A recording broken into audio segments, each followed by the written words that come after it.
Welcome back to another episode of Estate Planning Nightmares and How to Avoid Them. I'm your host, John Braddock, author of Click Here When I Die, and the founder of My Life and Wishes, the Legacy Vault, an online planning and document storage solution designed specifically to make things easier for those that you love. I am honored to have a truly inspiring guest and friend of mine today joining us, Mary Ann Wehr. She is the founder and managing partner of Great Lakes Center for Estate Planning, located in Traverse City, Michigan. And Mary Ann is a estate planning attorney with a deeply personal mission. Her journey into estate planning wasn't just professional, it was personal. So after spending nearly 15 years as a technology lawyer for General Motors and other major companies, her life took a heartbreaking turn when her son James, a firefighter and paramedic, tragically passed away in the line of duty due to workplace exposure to COVID-19. He was only 33 years old, and like so many, he had no estate plan in place. The difficult legal and financial challenges that followed opened Mary Ann's eyes to the critical need for proper planning, not just for assets, but for protecting families from unnecessary stress during times of profound grief. So, determined to ensure that no other families experience the struggles hers did, she launched her estate planning firm with a mission to help people create meaningful, lasting plans, not just documents that sit in a drawer. Today, we're going to dive into her personal story, how it shaped her approach to estate planning, and what she's doing different to truly protect family. She also shares her advice and wisdom regularly on ABC TV's Up North Live, where she is a recurring segment called Ask the Attorney. Mary Ann, welcome to the show. Thank you, John. I really appreciate being here. And I also want to thank you for joining us on Up North Live the other day. It was a great segment. It's a great group of people, and it really helps me get my message, share my passion, and hopefully encourage others to follow our lead in estate planning, right? Oh, So that's it. absolutely. And I thank you and our listeners.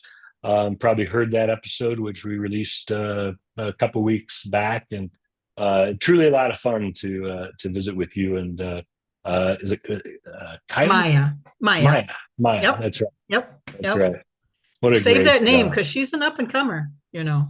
yeah, she is. We'll probably see her, on Good Morning America one of these days, I'm right? with you. And She knew us when, right? if you're listening in, um, that's our goal for you.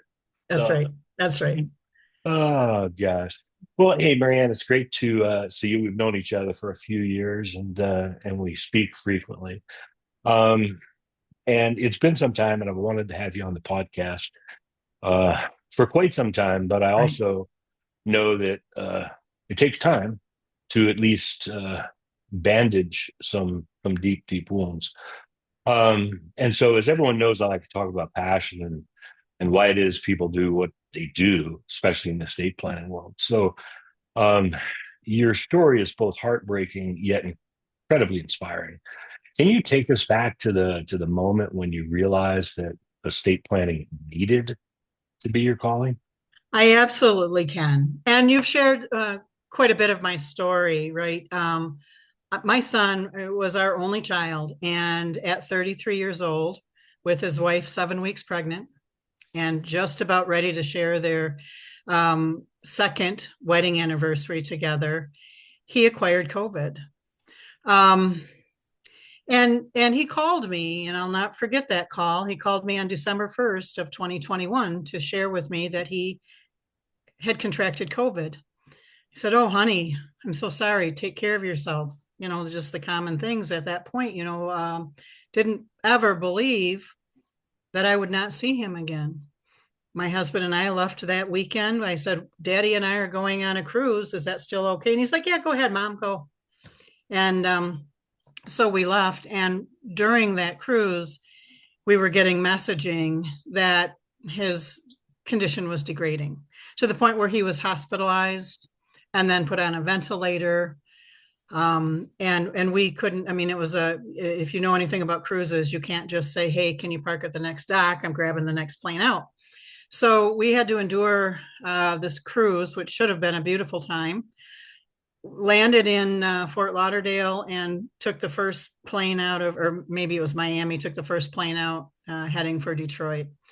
So when we got home, his condition had degraded quite a bit. Again, paramedic, firefighter, 33, healthy as a horse, and strong as an ox, right? I mean, you'd never believe anything was going to happen to the and maybe twice as stubborn as, I don't know, his mom, I guess. But you'd never think anything was going to happen to that boy, that man, that young man. By the time we got home, we were able to visit him in the hospital. You know, some of the COVID restrictions had been lifted, but he was in a coma. He was heavily sedated. He'd been on a ventilator. He had had a tracheotomy. They had been fighting a infection, a secondary infection, giving him a high dose of antibiotic. That antibiotic shut his kidney down. So he was now having renal failure. So we kind of walked into what we hoped and prayed wasn't happening, but you kind of knew it was. On Christmas Eve that year, he died. And it was really something knowing that you'd seen his first breath and then were there for his last. And my husband and I were in the room with my daughter-in-law and her parents.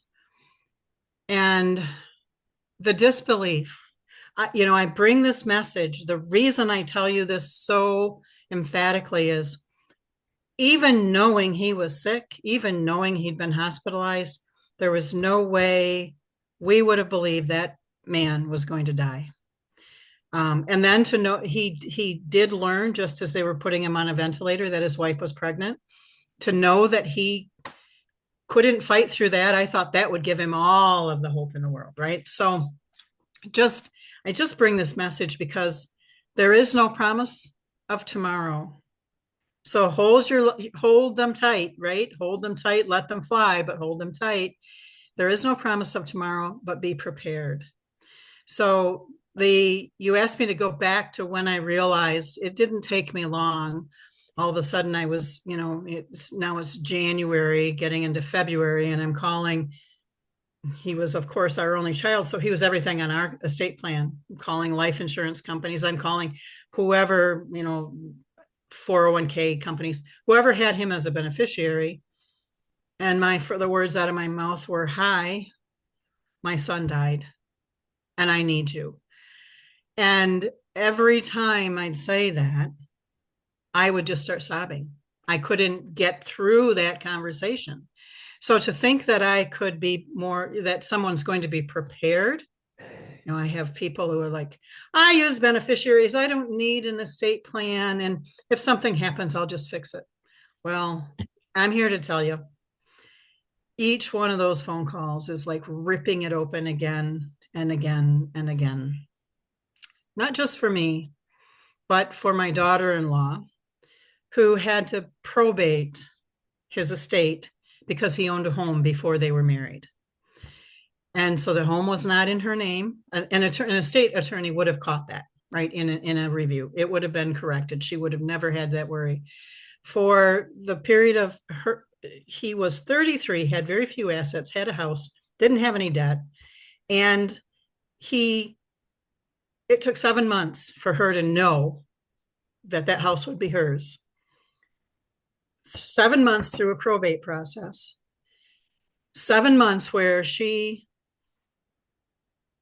newly pregnant, grieving her just absolute soulmate, and trying her best to put one foot in front of the other. There were parts of her, I know for a fact, that was a little worried that my husband and I, were lurking in the background, going to want whatever that was coming her way, which was not at all true, but you don't think properly during these periods of time. And then we had to deal with our own estate plan, which, by the way, was reasonably poorly done. We had quite a few assets, 2 homes and whatever else. And the lawyer had talked us into a will plan and beneficiaries. So don't know why that happened, but then to go on and try to find a new lawyer I wasn't going back to that one, right? To say, hey, we need to, and now I'm worried. I've got a grandchild on the way. Everything that was going to James was going to him and his, if he wasn't there, to his descendants. Was that grandchild a descendant? Would that grandchild get everything? Which was fine, but not everything to an infant if we were to die. Anxiety is so high during that time. I felt like we can't drive in the same car together, my husband and I. Something's going to happen. And so trying to find an estate attorney who cared about me, cared about my story, understood the stress my husband and I were under, and would deal with our plan accordingly was almost impossible. I did end up engaging with an attorney for a very high hourly rate, and that attorney didn't call me back for 2 months. Finally, I pinged him a couple of times, and then I wrote him a note and said, hey, I'm sorry, I don't need your services. That was the turning point for me. Watching my daughter-in-law going through what she was going through, and my husband and I being unable to find a lawyer that looked at us as people going through a tragedy instead of get in line, I've got other customers in front of you. Well, it's interesting because obviously losing a child is something that no parent should ever have to go through. And I know with your story, you've turned your grief more into purpose through this process. So clearly, your son's legacy, if you will, has really influenced the way you approach estate planning, because you were already an attorney. You just didn't specialize in estate planning, right? Correct. Yeah. And then to go through the experience of high hourly rates with another attorney who didn't show the compassion for someone who's just been through something so tragic. I can see how that would just mold you to want to truly help people with empathy and compassion. It did. That was a turning point for me, John. I had worked, and very proudly worked, as a lawyer for one of our nation's largest and proudest companies. And I was very proud to be a part of that company. And I used to say to my son, as he was out there,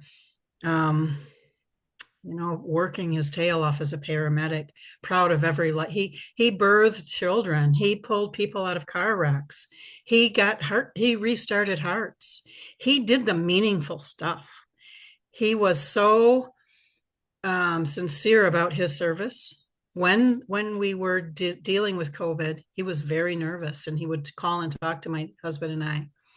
And I remember one time making the mistake of saying to him, honey, there are other careers out there. There are other jobs. And he said, not for me. There's not. There's not. These people need me, and people are leaving this field.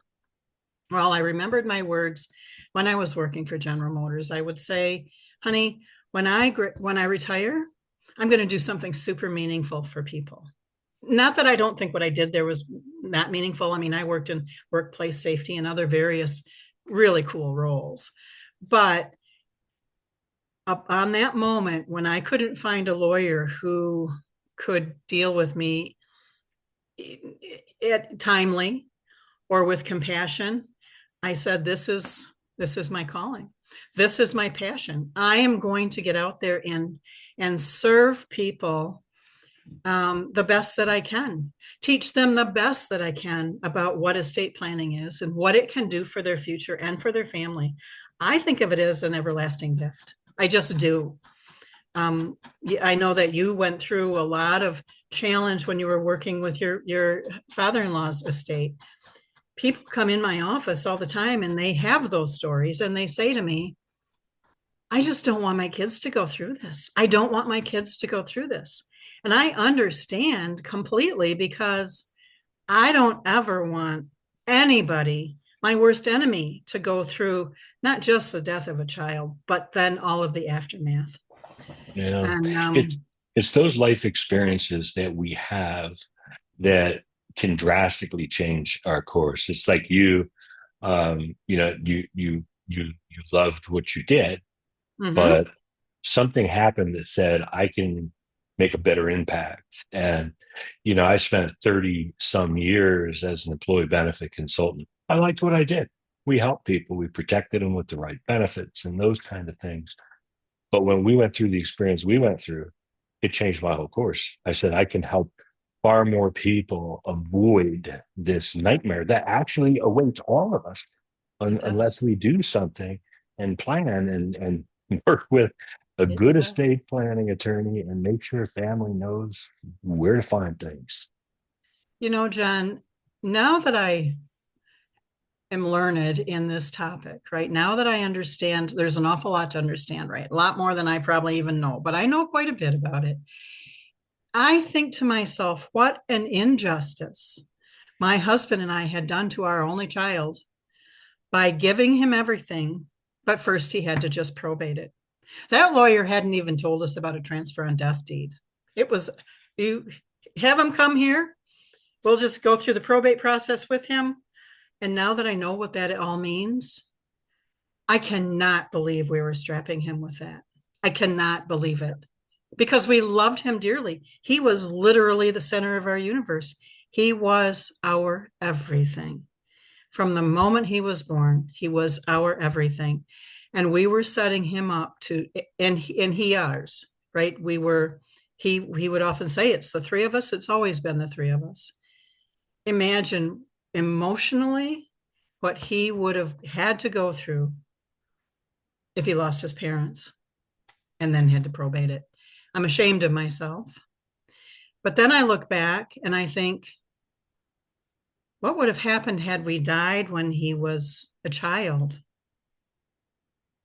No guardian set up. I mean, at that point, no guardian set up, which only can be done through a will in Michigan. No conservator set up, nobody set up to take care of him because although there's no promise of tomorrow, everybody believes they're going to see old age. Well, luckily, we got through that with him. But imagine your family fighting because they want to be the guardian of your child.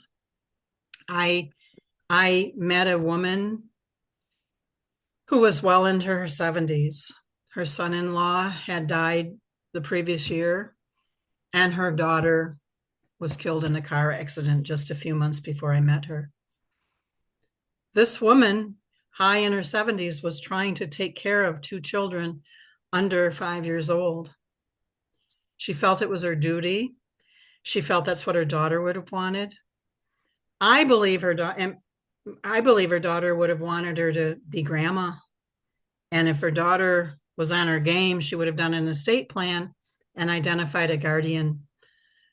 Nobody would love them more, but that would, so those are things that do happen in life. They happen more than we know. And I'll tell you, if something were to happen in my daughter-in-law's life and she hadn't named a guardian, I can only imagine all of the people that are going to rush to take care of my grandson.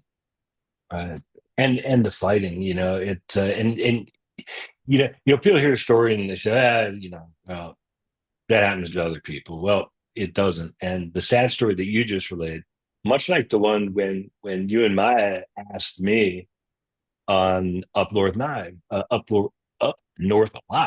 couple of weeks ago, about one of the most tragic stories, and it was so similar. It was these two young adults, two small children. They had gone out to dinner. They died tragically in a car accident.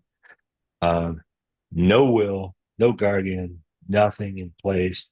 His family's one side of the country, hers the other, and trying to get that sorted out through the court system and who's going to be best and foster care for the two small children initially, until they put them with one of the family members temporarily while they figured it out.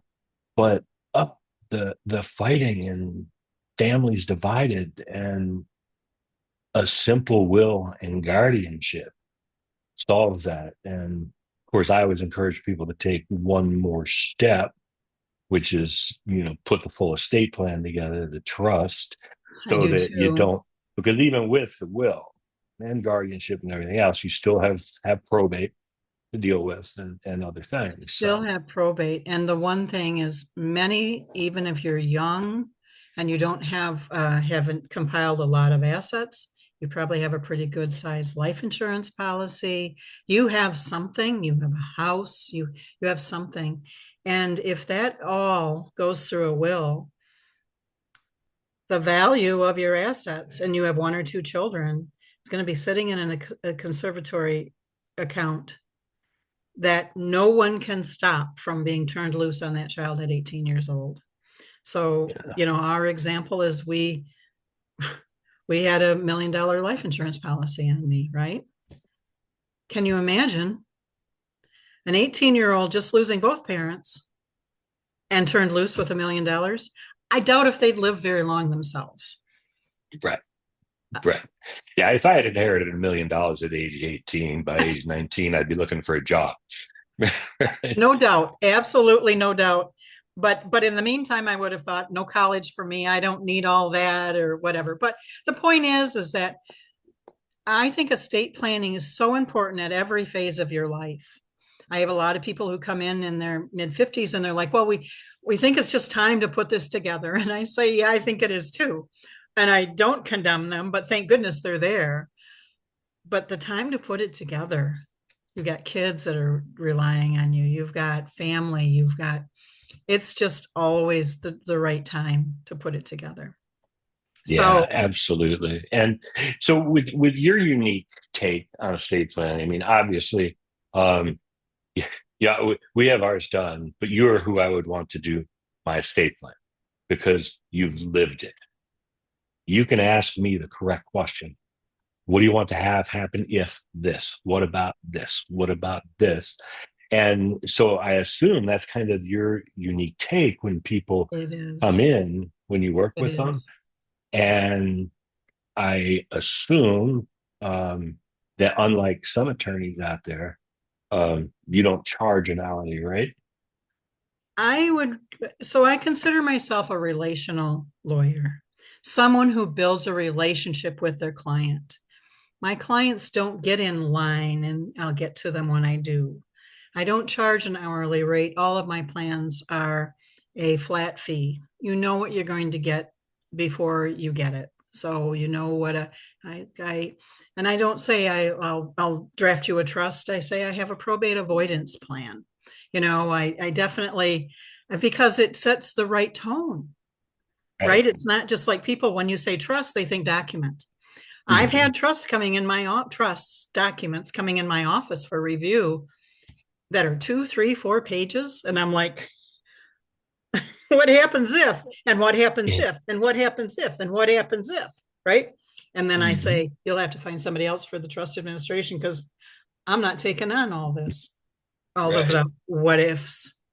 But so it is just so important that you look at this as an integrated, strategic approach to your, I think of it as rule books. How do you want to use your stuff during your life? Who do you want to get your stuff when you no longer need it?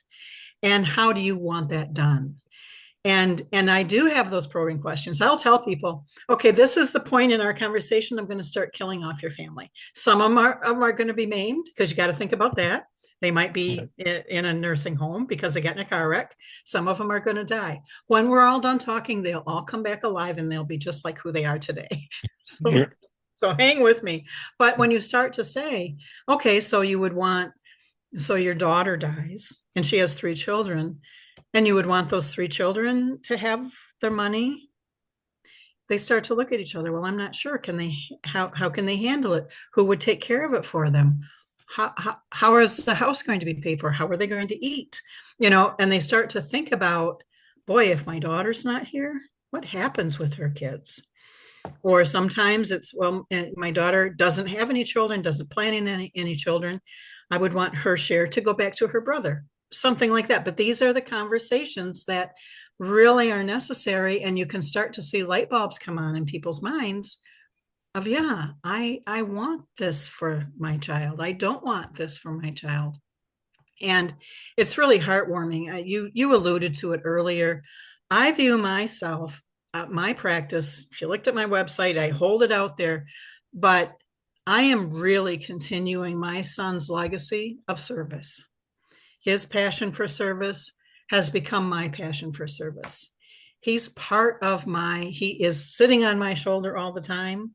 Sometimes I hear the mom, you know, you forgot this or whatever, but he is with me all the time. I talk to my clients about him. You know, he was a great guy. And this is what I never would have expected. I never would have expected to be looking at the future of my life with no child in it. You know, that's not an easy estate plan to figure out. Well, what do I do with it? Right. And I've been to the mountain and gone down the other side. And I really believe that the best lawyer is an empathetic lawyer. I like the relational lawyer, being a relational lawyer. As you know, I have a client care package. You and I talked about a client care package a couple of years ago. A key Mhm. factor in that client care package is your legacy vault, My Life and Wishes, because I think it's the thing that really helps bind the family together. You can share documents across the nation. You can put your statements, your bank statements, your all of the things. Do you think my son ever knew who my life insurance policy existed, or that I had who I bought my car insurance through, or the house insurance? Of course not. Right. So it's all of this information.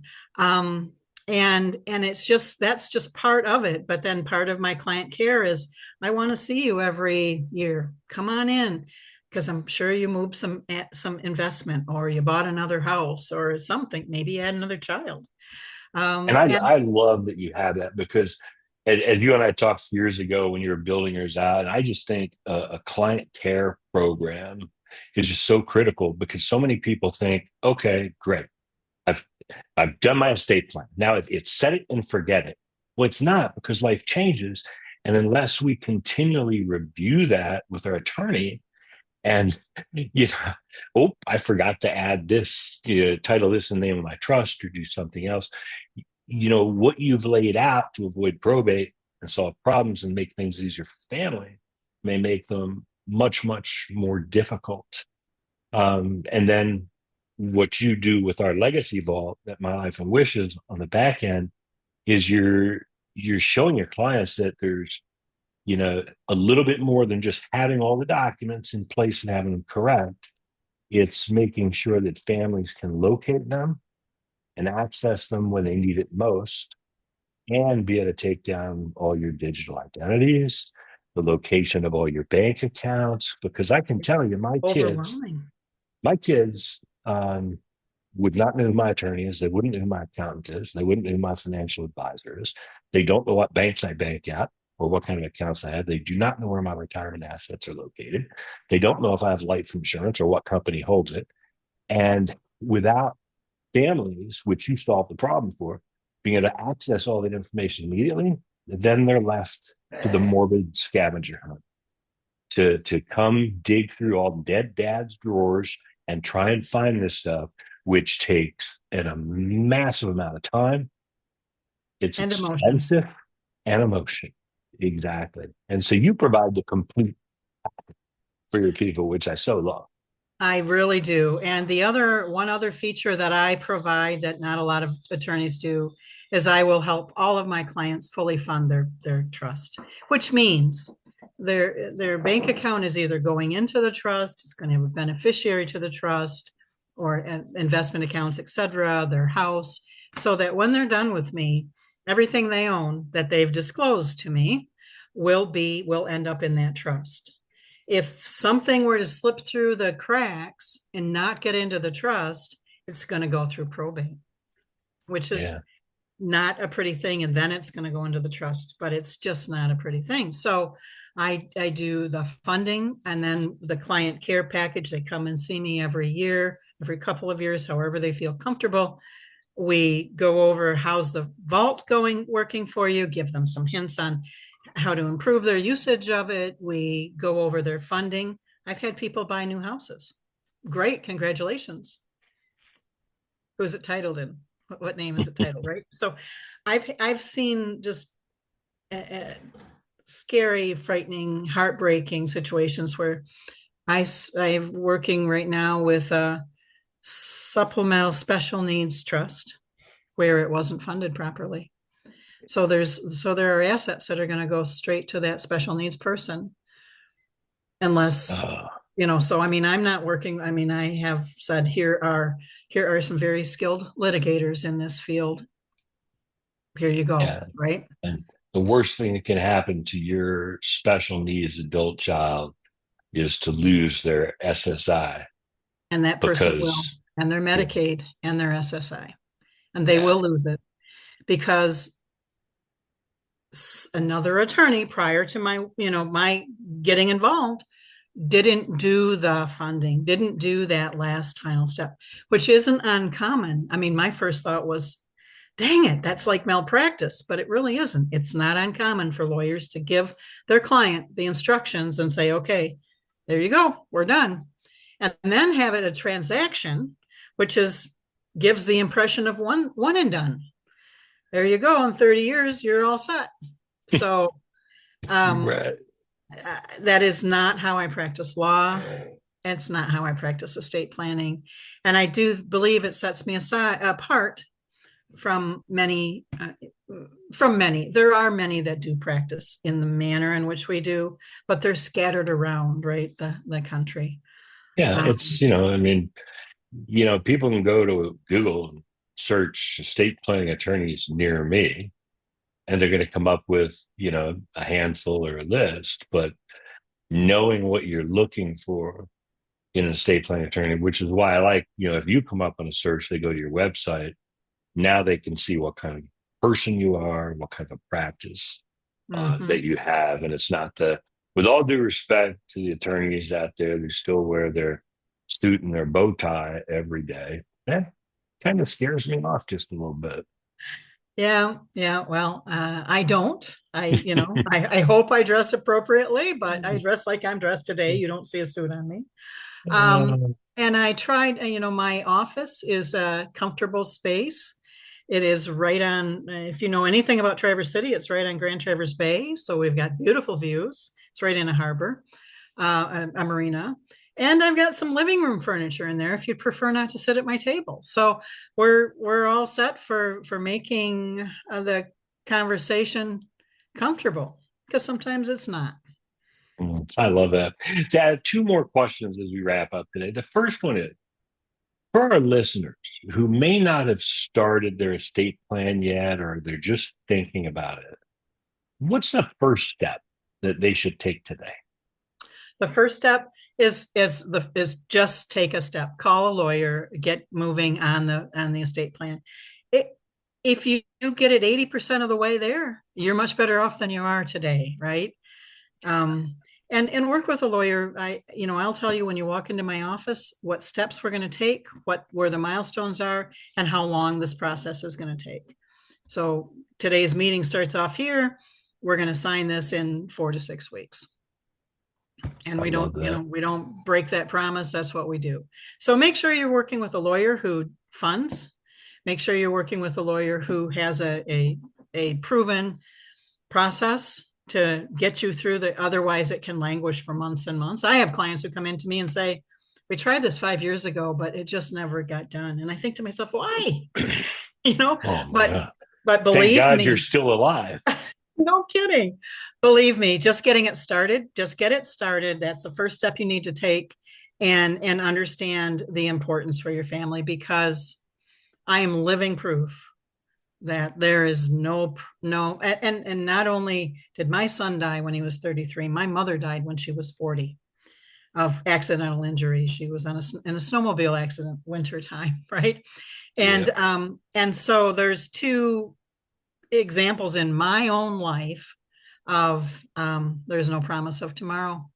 Two young, vibrant people. So that's the Wow. first answer. What's your next question? Yeah. Okay. And just to add to that is having an estate plan in place for everybody. It's probably the greatest final gift that you could ever leave to your family. So now the last one, and I don't want to make you too emotional, but if James were here today, what do you think he'd say about the work you're doing? Well, he would be so proud of me. He would be so proud of me. And we all look at our whys. We all look at our purpose. I think many of us do. What purpose am I walking this earth for? You know what? Maybe James's purpose was to help more people in this way. Maybe James's purpose I was love to that. forward my purpose, give me this passion. Um, I do have a gift of working with people.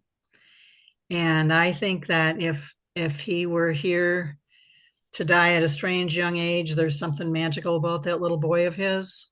And there's something truly passionate about pulling me in and making me follow my words of creating a legacy of service.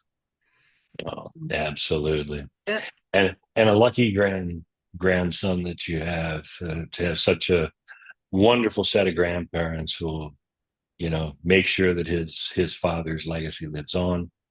Um, I yeah, do. Mary Ann, this has been such a fantastic conversation. I'm so appreciative of you sharing your personal story with us, your passion and your insights. So, how can our listeners get in touch with you if they're in your area, have questions? Maybe they're in a different part of the country, but they still have some questions they want to ask. Maybe you can direct them somewhere else. Absolutely. So my phone number is 231-633-3282. My email is maw, as in Mary Ann Wehr, maw at glestateplanning.com. So at GL as Great Lakes. Or my website is this huge URL, which is Great Lakes Center for Estate Planning.com. Those are three very easy ways to get a hold of me. Awesome. Thank you for that. And to make it easy for our audience, I've included all of Mary Ann's contact information below in the show notes. And to you, our listeners, thank you so much for joining us.